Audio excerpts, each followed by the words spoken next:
Wherever there are shadows, there are people ready to kick at the darkness until it bleeds daylight. This is Bleeding Daylight with your host, Rodney Olson. Welcome. You'll find links to connect with us on social media at bleedingdaylight.net, along with many more Bleeding Daylight episodes. Some people talk about bravery as something extraordinary in unusual and highly dangerous situations. But what's it like to practice bravery in our everyday lives? My guest today is living that kind of brave life.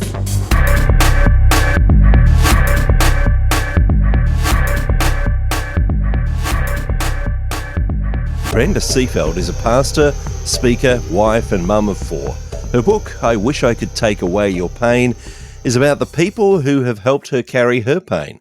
She continues to share stories of bravery through her website, and she is my guest today on Bleeding Daylight. Brenda, thank you so much for your time. Thank you for letting me be here. Through your speaking and writing, you do speak a lot about bravery. I'm wondering why that theme is so central to who you are. I just turned 60, okay? I've always had this part of my life, and I've been able to define it more in the last few years. But when I became a Christian, I was 15, so this is a long time ago. And that moment, black and white moment in my life, I have just been making these brave decisions ever since that moment. And so when I started to figure out what a faith looks like, it always came down to making a brave decision about it. And I came up with this definition of bravery as your decisions to actually trust God. And that is full of vulnerability because with God, there's no guarantee of the controlled outcome you want.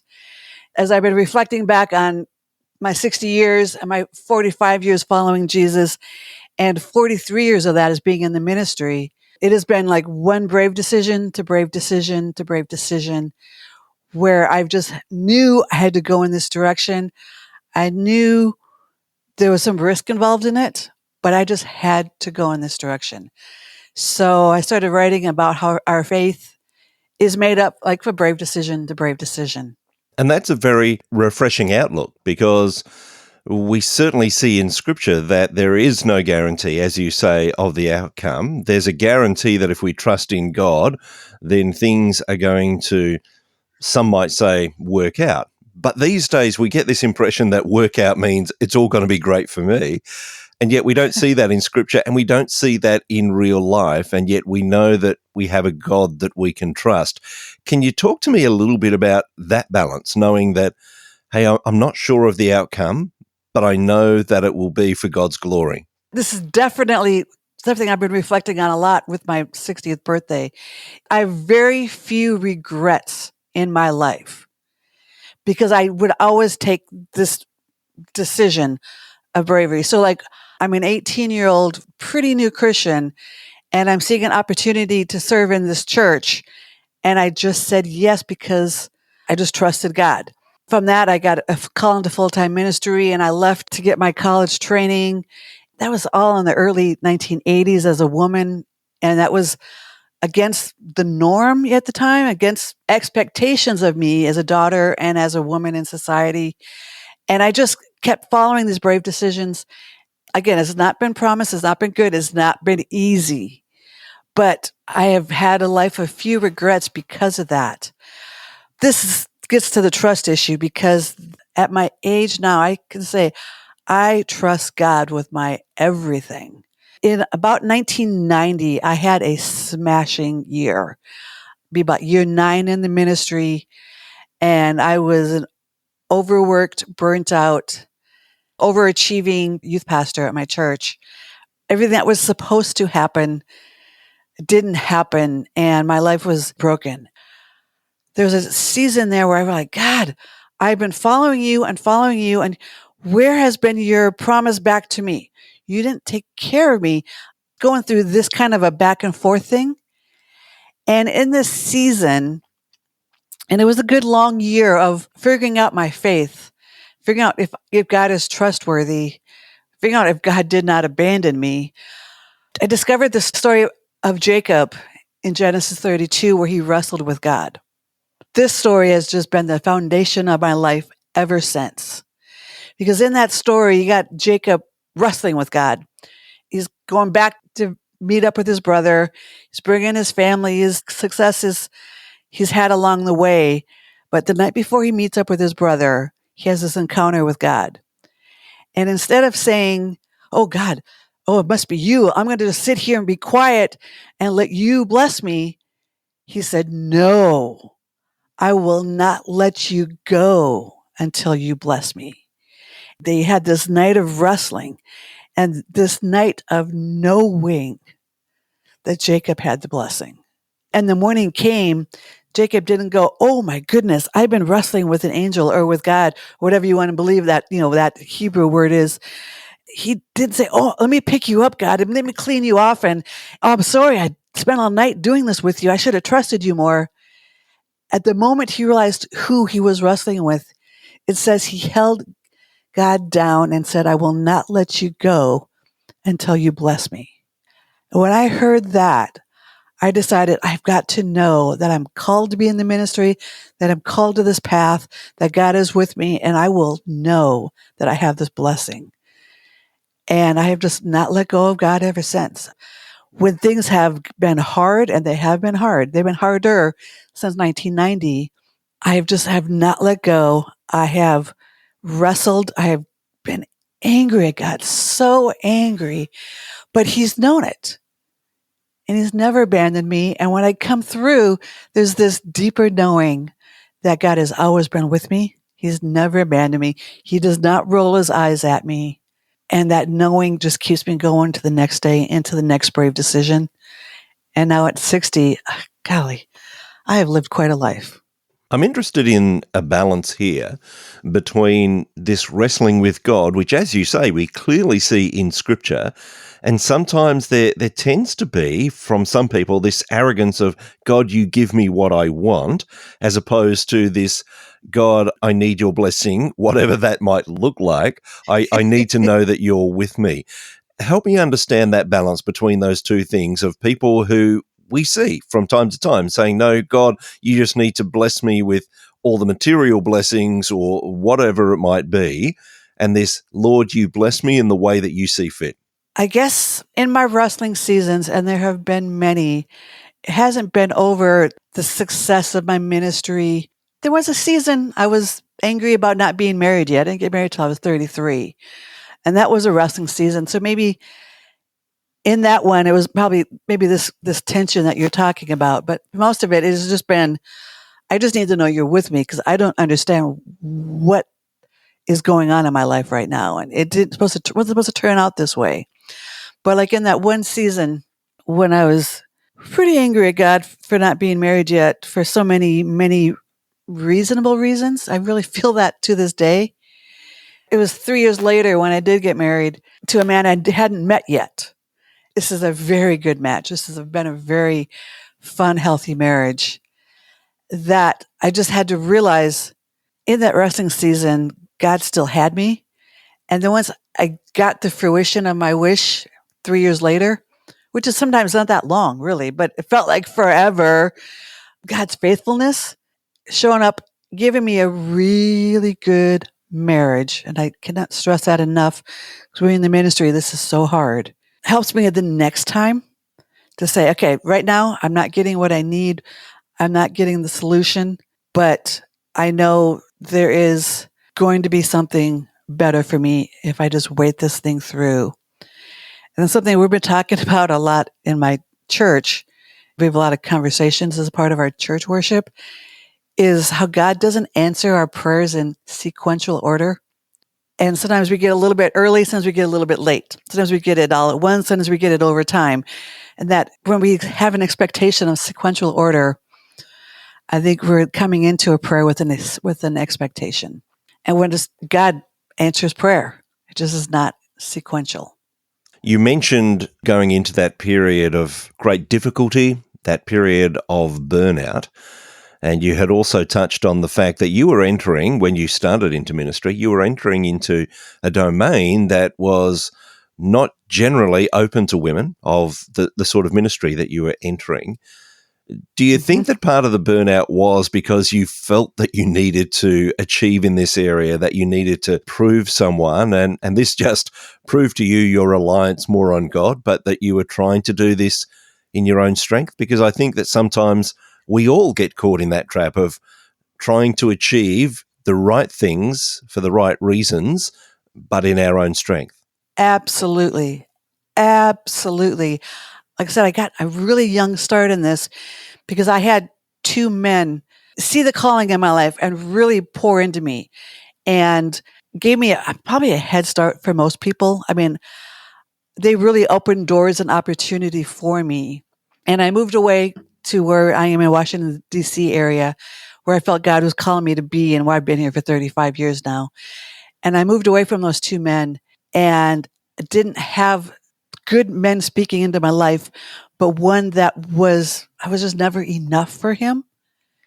And I was a woman and was never enough. Letting down a male figure when I had two really good ones was just backwards, but I didn't know it at the time. And I was so used to success, probably too early. It was a very, very hard season, but it has changed me so very much. I'm a much better, humbler minister than I was in the 1980s. Loved my ministry then. I loved the teenagers I met with then. I'm a youth pastor. I love those teenagers, and there's a lot of bonds between us to this day. But how I approached my position has changed greatly because I see my identity is in God's pleasure in me, not me pleasing the man I have to work for at this church. Do you think we sometimes misunderstand?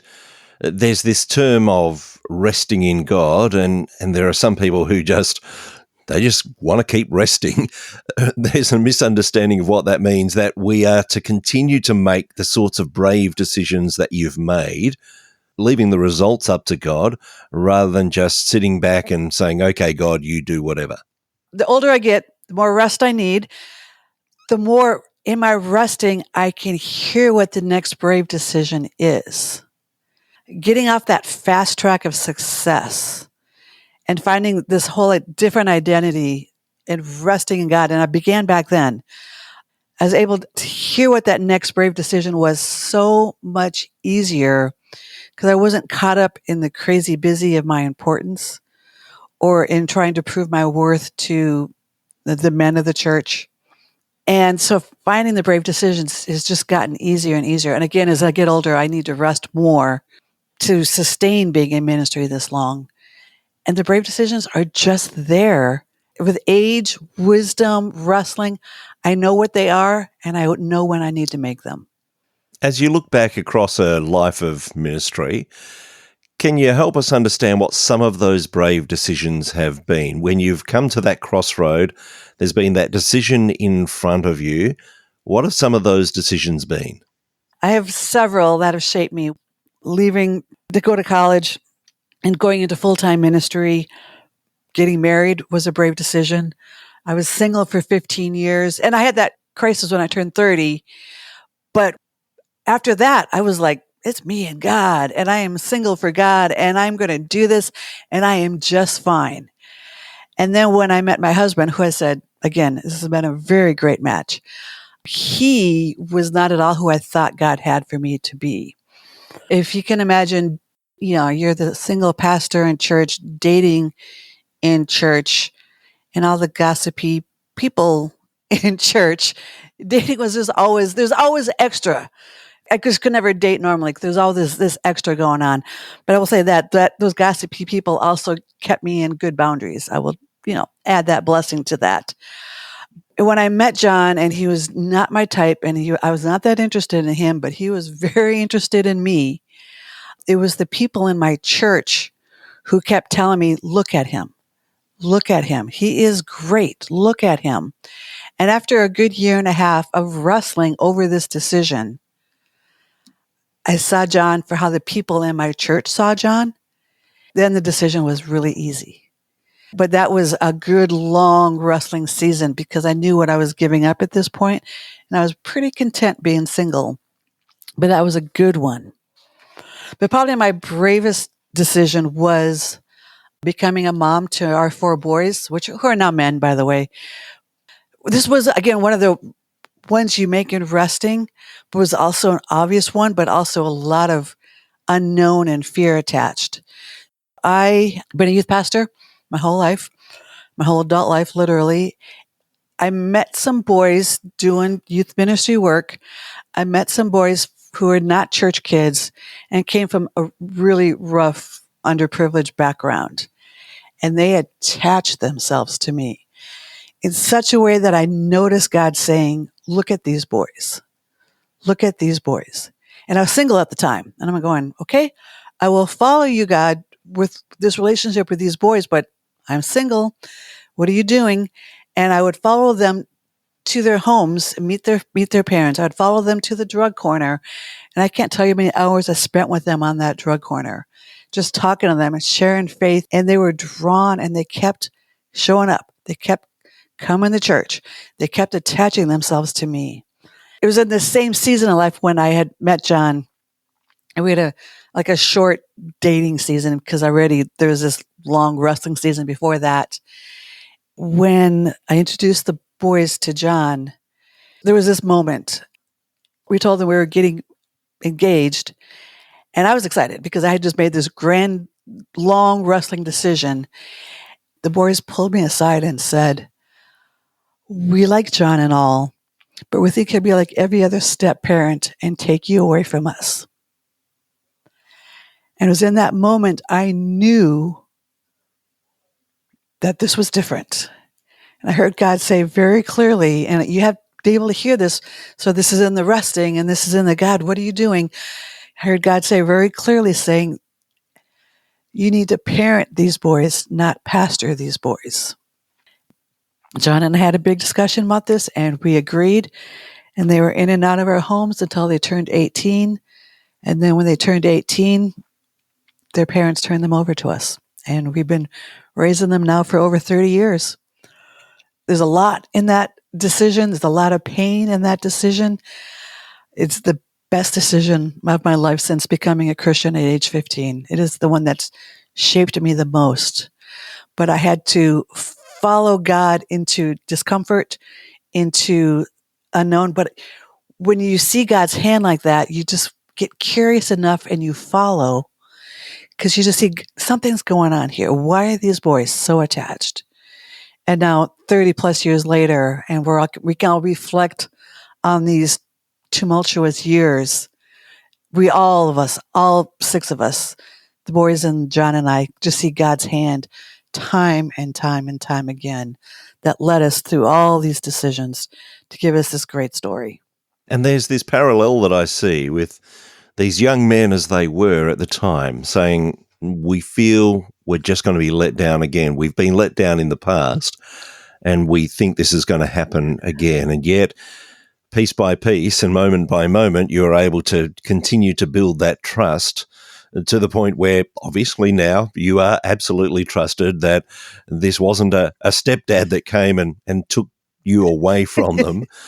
Do you think sometimes there's a parallel between that and the way that we view God? We feel, no, I've been let down again. I'm not sure I can commit fully to this God that I read about in the scriptures.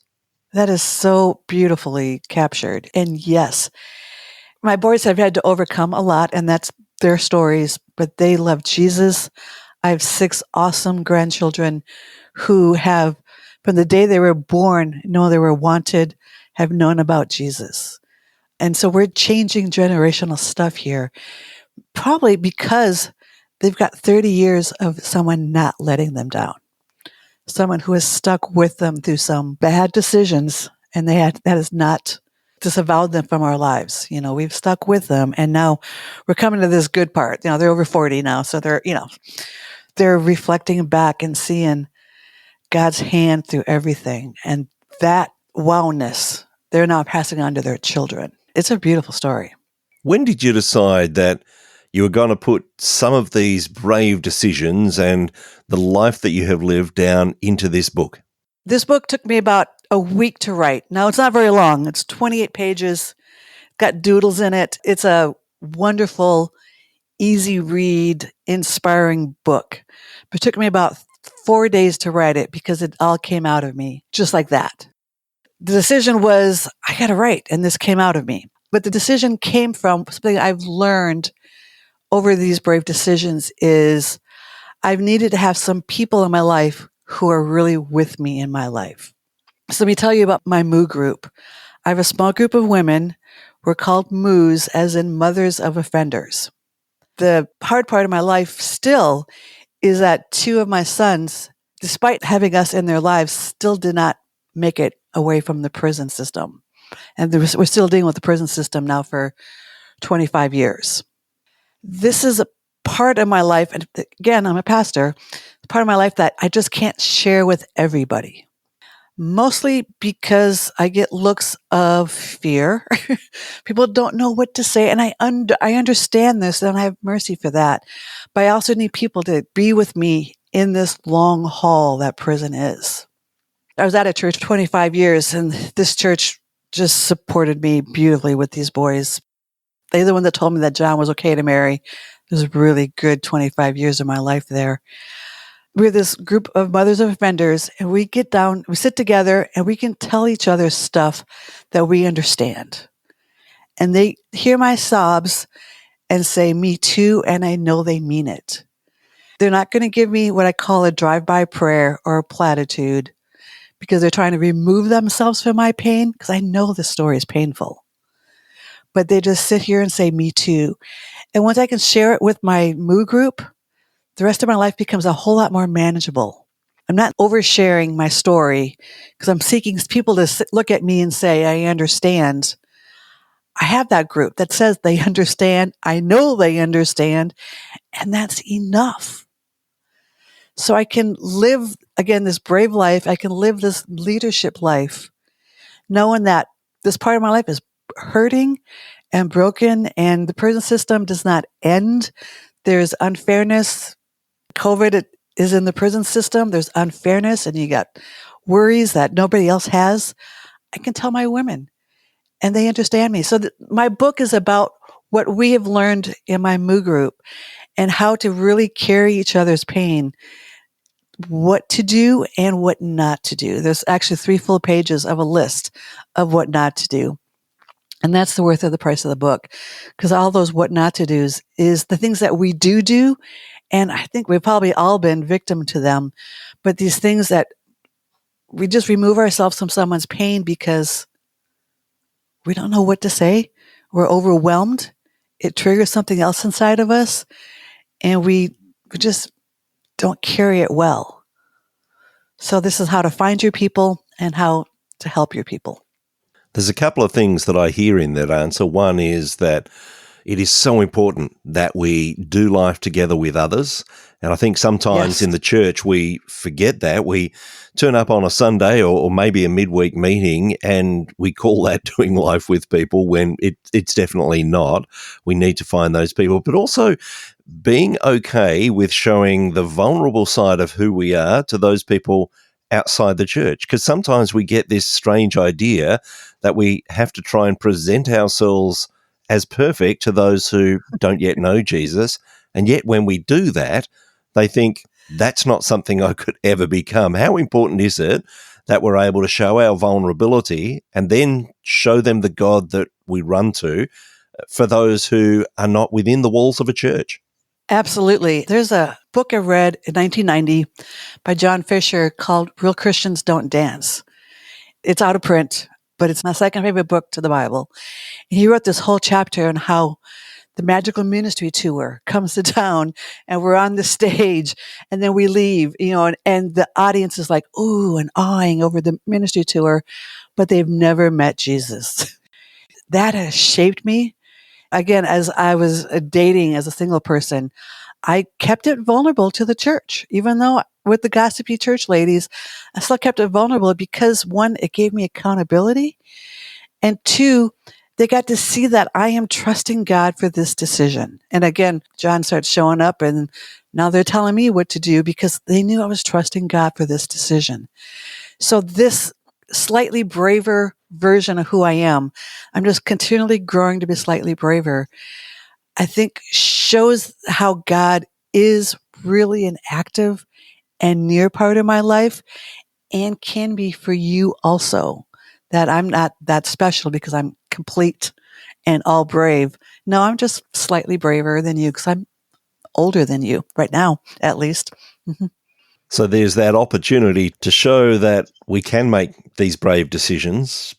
How important is it to actually tell that to people both inside and outside the church, that there is a God who is for them? Everything. People have trust issues with God. They have trust issues with institutions. The church is an institution, and the church represents God. So they have trust issues with God. And there is layers and layers. And thanks to the internet, the layers of the church are now exposed for all to see. And these trust issues with the institution of the church, thus leading to trust issues with God, is such a big issue. Again, I work with teenagers. I see this. I hear this. I've had so many hundreds and hundreds of teenagers walk away from their faith because of some kind of hurt.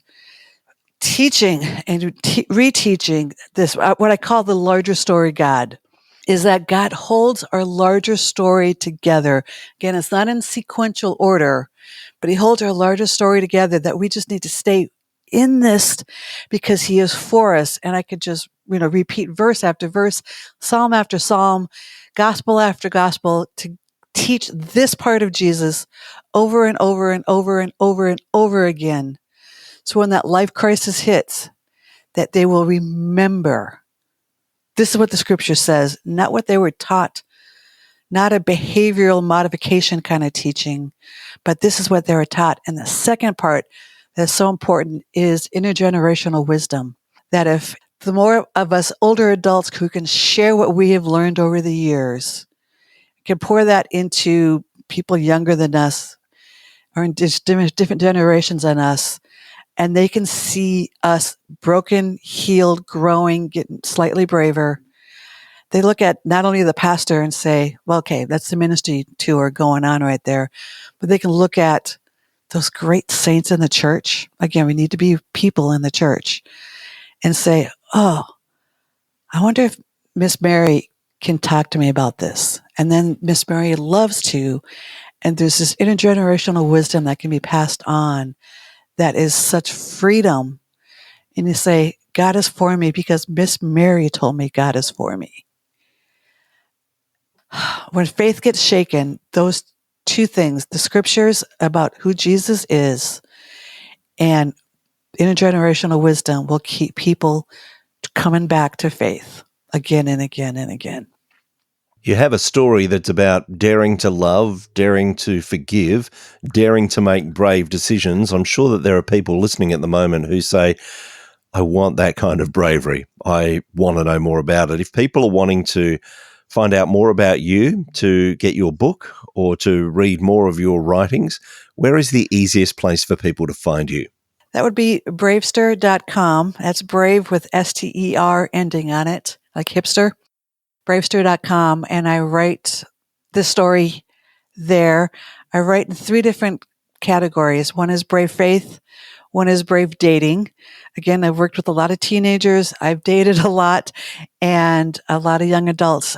I've coached all the way into marriage. So I have a lot to say about dating and doing it with bravery instead of just the way it was done in the 90s. I just say I was there. I was sorry about that, people. About brave parenting, because again, to reach the teenagers, it's got to be the parents. So parents, I'm talking to you, how you can, I know you feel inadequate with your teenagers. I'm an old youth pastor, the oldest one in the world, baby, telling you this is what you can do to help your teens to stay in their faith. And I write about that in Brave Parenting. So that's bravester.com. My book is, the Kindle version is available on Amazon. The softcover version is available through bravester.com, but it comes with a card. But I want to talk about this card for a moment, because this is the card you want to receive when life has smashed you. So the front of the card says, I wish I could take away your pain.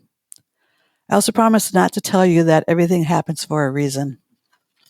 Then you open the card up and it says, I'm sorry this is happening to you. I'm not afraid of your pain.